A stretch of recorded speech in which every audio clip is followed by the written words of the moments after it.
Namaste, everyone. I want to begin by expressing my respect for this temple, for our faith, and for the traditions that have guided us for generations.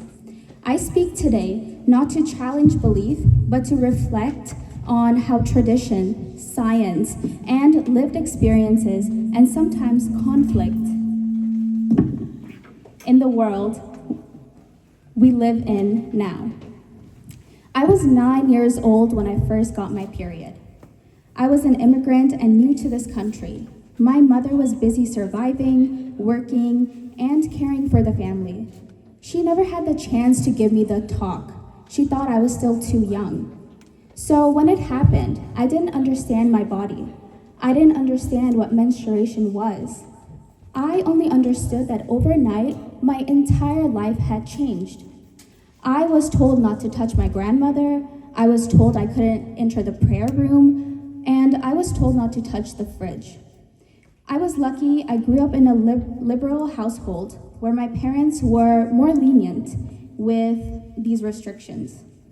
But when I visited my grandparents' house and family's houses, the rules were much more stricter. And I remember feeling confused because I was still the same child that I had been yesterday. So what changed overnight? These experiences are deeply rooted in long-standing cultural beliefs about menstruation. Before modern sanitation and menstrual products existed, menstrual blood could contaminate shared spaces. Because of this, some restrictions during menstruation were practical responses to hygiene and safety concerns, not judgments about a woman's character or purity.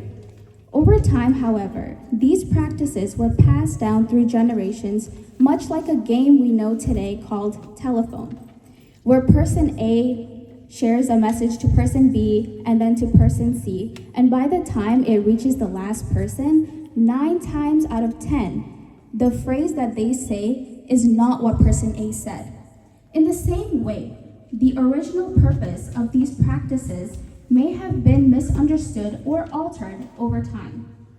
For example, restrictions on cooking may have existed because menstruation can cause fatigue, pain, or weakness, and in these times, women were meant to rest. As generations passed, these practical reasons slowly turned into strict moral or spiritual rules, even though hygiene, education, and menstrual products have greatly improved.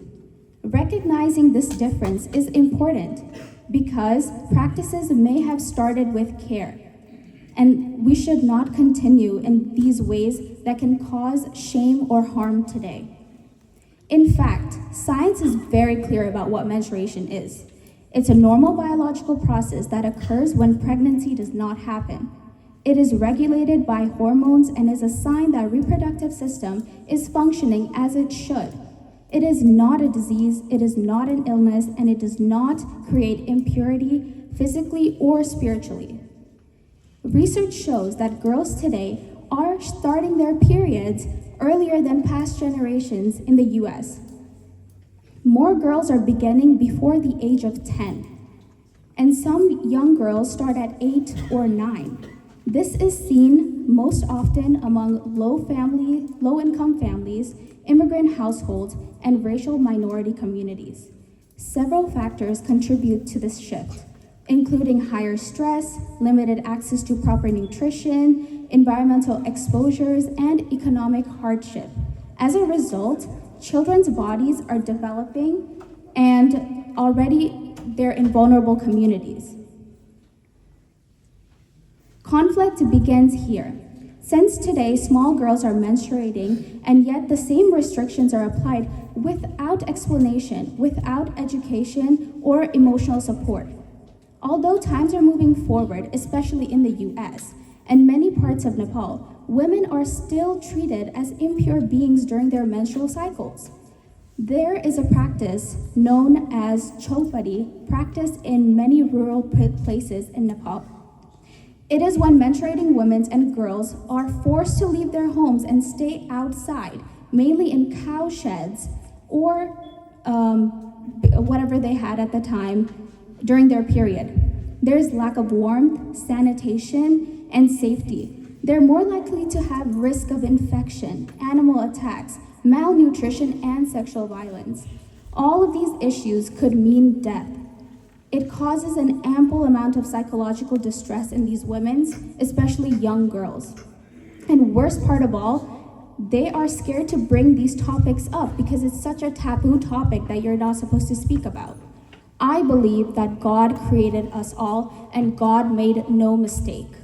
A biological process that sustains life cannot be impure.